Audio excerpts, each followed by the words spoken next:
regresamos aquí a Fórmula Financiera y tenemos vía Zoom, o sea, podemos verlo en teléfono, escucharlo desde luego en radio, a Jorge Gordillo. Él es el director de análisis de Cibanco. ¿Cómo estás, Jorge? Muy buenas noches.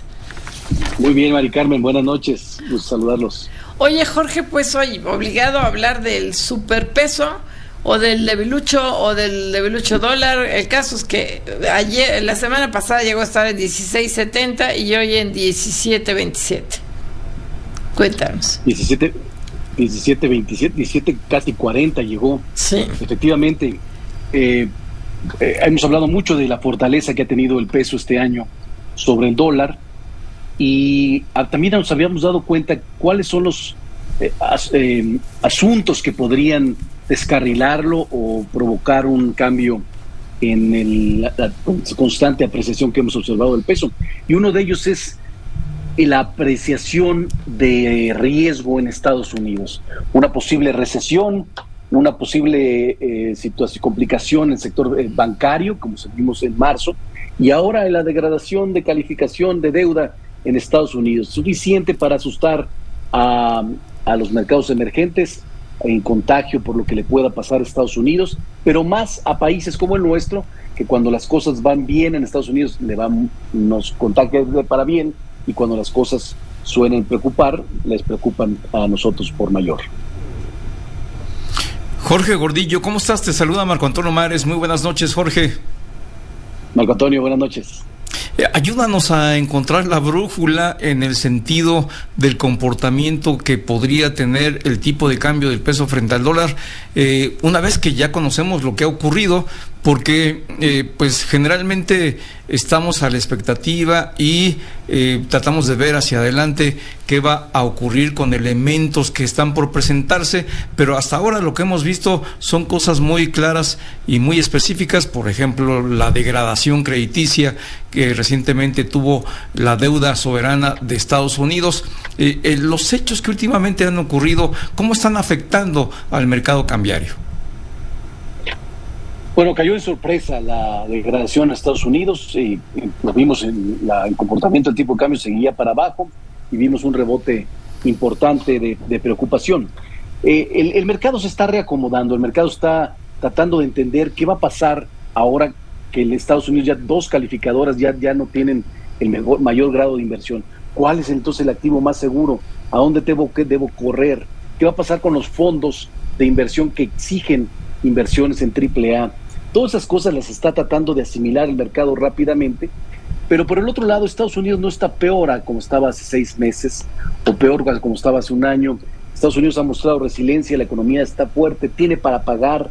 No fue el buen momento o el mejor momento para hacer este cambio por parte de Fitch. Nos había advertido hace unos meses que lo que no está contento no es por la situación de corto plazo, sino la situación de mediano y largo plazo. Hacia dónde se está yendo su deuda, la tendencia que tiene, eso es lo que le preocupa a Fitch, no la situación inmediata.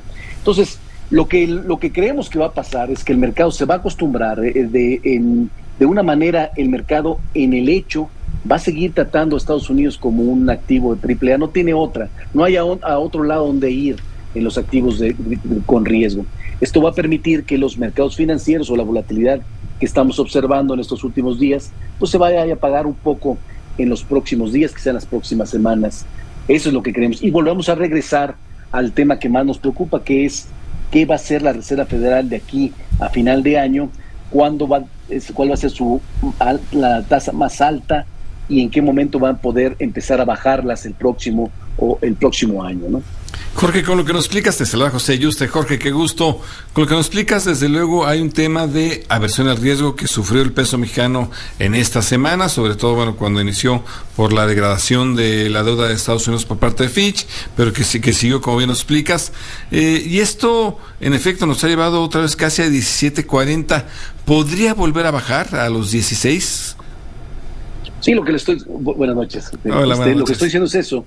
Justo eso, que conforme el mercado se vaya entendiendo que esta situación no es inmediata, no es necesariamente el fin del dólar o el fin de Estados Unidos, el mercado va a retomar cierta tranquilidad. Sí creemos que el peso puede volver a regresar por debajo de los 17 en los próximos días o semanas, Todavía no vemos este cambio suficiente como para que sea ya un rompimiento en la tendencia de apreciación. Lo quisiéramos ver, todavía no lo vemos. Oye, y mañana se darán a conocer los datos de la nómina no agrícola en Estados Unidos. ¿Qué tan importantes son? ¿Qué están ustedes esperando? ¿Van a ser así como determinantes para ver si sí o no se descarta ya la recesión? Porque ya aquí ya no es tanto si va a venir, sino descartarla, ¿no? Son muy importantes porque ahora lo que estamos todos lo que aumentó es el riesgo sobre la situación financiera en Estados Unidos con esta advertencia. Entonces, si el dato de empleo sale más débil de lo esperado, entonces esta percepción de riesgo va a incrementarse y podríamos ver una mayor volatilidad. Y viceversa, si el dato sale mejor a lo esperado, significa que la economía está resiliente a pesar de lo que diga Fitch, y entonces el mercado podrá tranquilizarse un poco. A lo que dice, si ya nos salvamos sobre la recesión, es muy difícil de decirlo. La misma Fed ya quitó esa palabra recesiva porque quiere, ya habrá una posibilidad muy real de una desaceleración más suave, pero en verdad no sabemos qué es lo que pueda pasar con la economía norteamericana con muchos meses de tasas de interés altas. El mundo se va a tener que acostumbrar a tasas anormalmente altas, por lo menos porque a lo que vimos en los últimos 20 años, que era completamente un desorden total. El mundo se sobreendeudó, sobre todo las economías desarrolladas, con una tasa de interés casi en 0%, tratando de mantener ciclos económicos, y ahora este nivel de deuda pues tiene consecuencias y nos está afectando a todos para hacer planes al futuro. Sin duda, y esto es en cuanto a lo que estamos viendo, lo que estamos viviendo respecto de Estados Unidos. Jorge, ¿qué es lo que estás viendo en cuanto a la situación económica de México? Hoy el presidente de la República habló de varios indicadores económicos en términos muy positivos. El subsecretario de Hacienda también lo hizo allá en Washington. ¿Qué es lo que ustedes están viendo en materia de comportamiento económico nacional? Bueno, lo que observamos es también lo que veníamos comentando en semanas anteriores, que la economía ha estado comportándose mejor a lo esperado. En esta primera mitad de año ha enseñado buenos números, y la preocupación sobre qué le vaya a pasar a la economía con una desaceleración en Estados Unidos, con un nivel de tasas de interés anormalmente alto, pues sigue en pie y no parece que todavía no le afecta. Vemos débil el sector industrial, todavía sí moviéndose relativamente, no muy negativo, pero sí con crecimientos mucho menores, como está pasando igual en Estados Unidos. Es el sector servicios el que ha sorprendido, el que tiene apuntalando a las dos economías, tanto Estados Unidos como en México. Sectores que venían retrasados por la pandemia, como los restaurantes, los hoteles, los mismos corporativos, siguen creciendo a niveles bastante importantes. El sector financiero está dando de qué hablar con incrementos en sus ingresos, pero la situación que no entendemos, o la situación que no tenemos manera de asegurar, es si alcanza, porque no hay una mejor perspectiva hacia adelante. Entonces, en algún momento el consumo debería de disminuir si no hay una inversión o si no hay una planificación de producción optimista hacia adelante, y no la hay. Entonces la preocupación es que hasta qué momento el consumo va a aguantar estos niveles, por supuesto el crédito y el nivel de otros servicios. Así es, pues Jorge Gordillo, director de análisis económico y bursátil de Cibanco. Gracias, Jorge, por el análisis.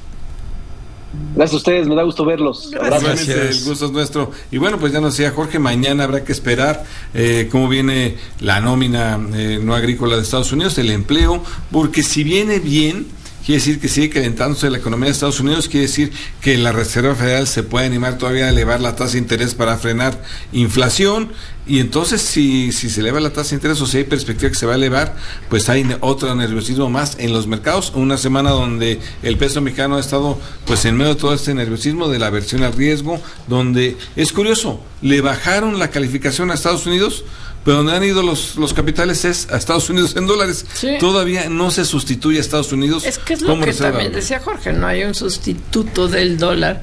Como, ¿qué te vas a ir a los yuanes chinos, al yen japonés, al euro, Entonces no hay un sustituto y pues se viene siguiendo, y por eso se fortaleció el dólar y por eso se debilita, y por eso es que nuestra moneda va fungiendo mucho en función de factores externos. Y luego la gente se enoja que no reconoce los logros de la economía. Pues no son, o sea, sí influye que haya estabilidad, sí influye la economía, pero lo estamos viendo ahorita de 16.70 a 17.27 por factores externos. Sí, lo fundamental es eso, que los factores externos son los que están marcando lo que vemos y lo que ha estado ocurriendo en el comportamiento del tipo de cambio del peso frente al dólar, aunque, y esto también nosotros lo hemos dicho reiteradas ocasiones, sirve y funciona mucho la estabilidad macroeconómica, sirve y funciona mucho la autonomía del Banco de México.